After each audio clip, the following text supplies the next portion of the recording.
Actually मैं बहुत छोटा था। मेरी पैदाइश माइसमा में हुई। तो उसके बाद मैं अपने जो मम्मी का मेरा घर है डलगेट में, वहाँ मेरे मामा जी थे जो सूफीज़म से वाबस्ता थे। तो आहिस्ता आहिस्ता मुझे ये शौक़ हुआ शायरी का। तो फिर कुछ ऐसे हालात हो गए कि खुद ब खुद मतलब मेरे दिल से कुछ निकलने लगा उन हादसों की वजह से। सबसे पहले मैंने शायरी स्टार्ट की, मेरे कज़न था, मुझे उसके साथ बहुत लगाव था। तो वो उसकी डेथ अचानक हो गई। तो मेरे दिल से मुँह से गुनगुनाने लगा खुद ब खुद कुछ ऐसे अल्फाज जो उसके मरने से वाबस्ता थे। तो फिर मैंने पहले उसी के नाम से स्टार्ट किया था ये कलम। तो उस वक़्त उस शायरी का मिज़ाज एक अलग था। आहिस्ता आहिस्ता जब मैं बड़ा होने लगा तो शायरी में थोड़ा थोड़ा चेंज आने लगी। तो फिर मैंने लिखना स्टार्ट किया।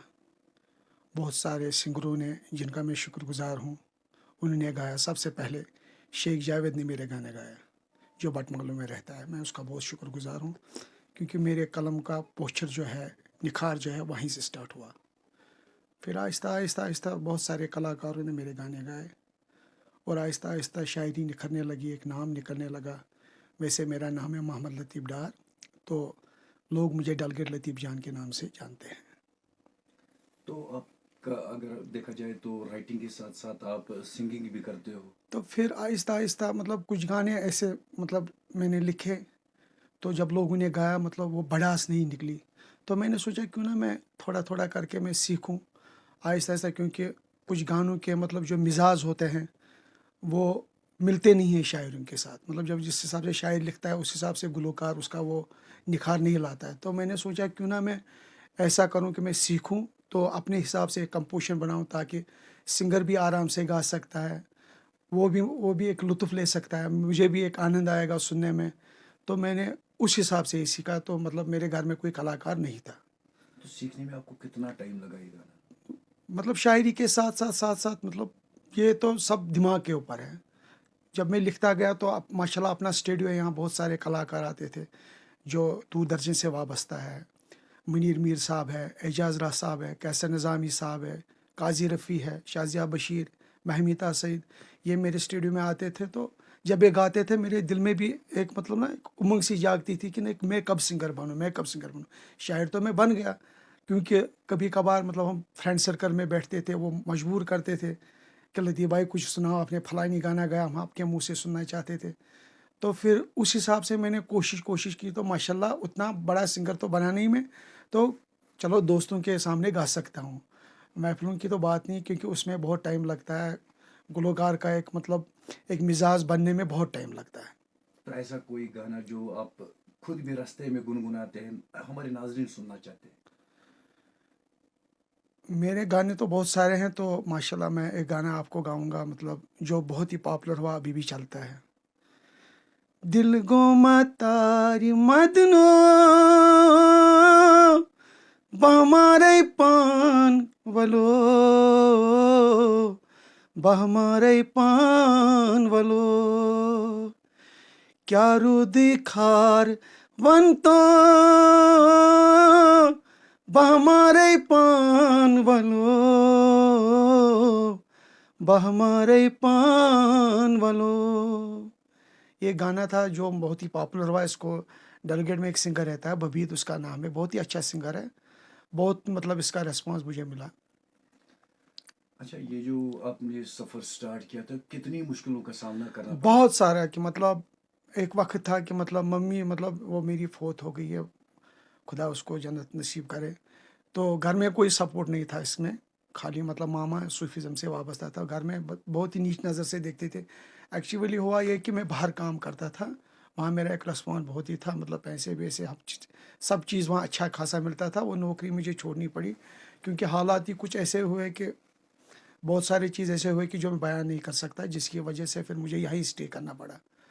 तो उस वजह से मतलब घर में मतलब सिस्टर है, भाई है, डैडी है, वो ये नहीं चाहते थे कि मैं इस फ़न से वाबस्ता रखूँ। माशाल्लाह आज वो सारे खुश हैं, क्योंकि एक नाम है मार्केट में, मतलब लोग अच्छी तरह से इज़्ज़त से जानते हैं। आपकी वसालत से बहुत सारे चैनलों ने इंटरव्यू लिया। मैं आप लोगों का भी शुक्रगुज़ार हूँ कि आपने हमें मेरे जैसे नाचीज़ को दावत दी अपना मुझ कुछ बोलने के लिए। तो मुश्किलात तो हर चीज़ में होती रहती है, लेकिन अगर इंसान मतलब सही पाकीज़ा से किसी काम के ऊपर जाए तो माशाल्लाह उसको कामयाब मिल ही जाती है। अगर देखा जाए तो आजकल के नए नए बहुत से सिंगर उभर आए हैं, तो कितना कंपटीशन लगता है सिंगिंग में देखिए आजकल? कंपटीशन तो है बहुत। देखो मतलब पहले ज़माने का जो हमारा फोक है वो बहुत ही मतलब हाथ से जाने लगा है, क्योंकि जो नए ट्रेंड्स है ठीक है, मतलब अपनी अपनी कोशिश है हर सिंगर की। आपकी चैनल की वसालत से मैं कुछ कहना चाहता हूँ उन सिंगरों से कि माशाल्लाह आप में टैलेंट है, आप बनाते हैं ऐसे गाने कि लाखों व्यूवरशिप आते हैं। लेकिन कम से कम मैं उन सिंगरों को ये गुजारिश करता हूँ अपनी तरफ से, मुझे मतलब उनके साथ कोई खुंदकबाजी नहीं है। जब भी वो सूफ़ीज़्म कोई सूफ़ी कलाम गाते हैं, वो उस हिसाब से गाते हैं, उस गाने का मतलब समझ लीजिए कि मतलब कोई आंधी नहीं होता है। ये मतलब एक छोटा मोटा शायर नहीं है, मतलब जैसे कि वहाब साहब गा लिखता है, शम्स साहब का गाना है, न्याम साहब का गाना है, रशकाल साहब का गाना है। मतलब उन्होंने कोई थीम मतलब उनके ऊपर मतलब उन्होंने मतलब सूफीज़्म के साथ वो गाना इस तरह से लिखा है, उन्होंने अपना मतलब खून जला जला कर मतलब एक एक हरफ अपने किताब में बंद किया ताकि हम नाचीज़ों के पास पहुँचे, ताकि सही मायने में हमको वो रास्ता मिले जो रास्ता उन्होंने तय किया है। आजकल के जो सिंगर है वो गाते हैं माशाल्लाह, उनमें गाने में कोई मतलब ख़राबी नहीं है, उनके म्यूज़िक में कोई ख़राबी नहीं है। बहुत सारों ने मुझे भी फ़ोन किया, लतीफ़ साहब मतलब आप देखिए इन गानों का क्या हाल हो गया। मतलब एक तरीके का मतलब आप देखिए महफ़िलों में हम गाना गाते हैं, कोई गाना होता है 12 अंतरे का, कोई गाना होता है 20 अंतरे का, कोई होता है 10, लेकिन उनके पीछे कोई थीम है। जो उन्होंने लिखा है, मेरे लिखने और उनके लिखने में आसमान ज़मीन फ़र्क है। मैं एक छोटा-सा शायर हूँ, मेरी गाने मतलब बस बाज़ार के अंदर हैं, लेकिन उनके गाने जब भी कोई सुनता है, उनकी रूहानियत बहुत ही ताज़ा होती है। देखिए उन गानों में कुछ है, कुछ फ़लसफ़ा है। उन गानों में अगर इंसान जाए तो कुछ मिल सकता है। माशी मतलब मेरे गाने में अगर आप सुनेंगे कोई एंटरटेनमेंट कर सकते हैं आप। लेकिन जो सूफ़ीज़्म का गाना आपको कोई भी आप सुन लीजिए, कोई इंसान कहीं पहुँच जाता है वो सुनते-सुनते, कि लगता है कि नहीं इस बुज़ुर्ग ने इतनी मेहनत की है कि देखिए वो कहाँ तक की क्या बातें कर रहा है। जब तक आप उसमें नहीं जाओगे कब वो बातें आपको समझ नहीं आएगी। अब जब इंसान को ये समझने लगता है कि मतलब ये गाना भी चला, किसी बच्चे ने गाया, किसी बड़े ने गाया, किसी छोटे ने गाया, सिंगर सारे जिसने मतलब एक प्लेटफ़ॉर्म में कदम रखा वो सिंगर बन गया। लेकिन उसको ये ख़्याल कम से कम रखना है कि ये गाना जब अब मैं स्टार्ट कर रहा हूँ, इस गाने के 6 अंतरे, 7 अंतरे, 8 अंतरे, ज़रा इस गाने की फ़लसफ़ियत क्या है? वो आप तभी आप मतलब वो समझ पाओगे जब आप किसी रहबर के पीछे-पीछे आप जाओगे, तब उन गानों के बारे में आपको पता चलेगा। माशाल्लाह बाक़ी मतलब आजकल के यूथ में बहुत सारे पहले मतलब गाने वाले जो कश्मीर में थे, उनको नीच नज़र से देखते हैं। आज माशाल्लाह देखिए मतलब बहुत सारे मतलब इंजीनियर हैं, डॉक्टर गाते हैं, मतलब बड़े-बड़े ओहदे पे जो लड़के हैं, पढ़े लिखे हैं, वो गाते हैं। एक अच्छा-सा माहौल बन गया। अब कश्मीरी गाने लोग सुनते हैं। पहले नहीं सुनते थे, पहले मतलब शादियों में ज़्यादा से ज़्यादा गाना गाते थे तो वो हमारी माँ-बहनें मतलब रात को एंटरटेनमेंट करते थे, वो गाने सुनते थे। लेकिन आज का दौर देखिए आप, मतलब गाड़ियों में जाइए अब गाना चलता है, मोबाइलों पे देखिए अब गाना चलता है, कहीं भी आप जाइए गाना चलता है। तो माशाल्लाह मतलब उन लोगों को मैं ये कहता हूँ कि मतलब बढ़ते रहिए, इंशाल्लाह आपको कामयाबी मिल ही जाएगी। लेकिन साथ-साथ ख़्याल रखना है जो हमारा अपना सूफ़ीज़्म कल्चर है, उसके ऊपर भी आपको ख़्याल रखना ज़रूरी है, क्योंकि वो हमारी पूँजी है।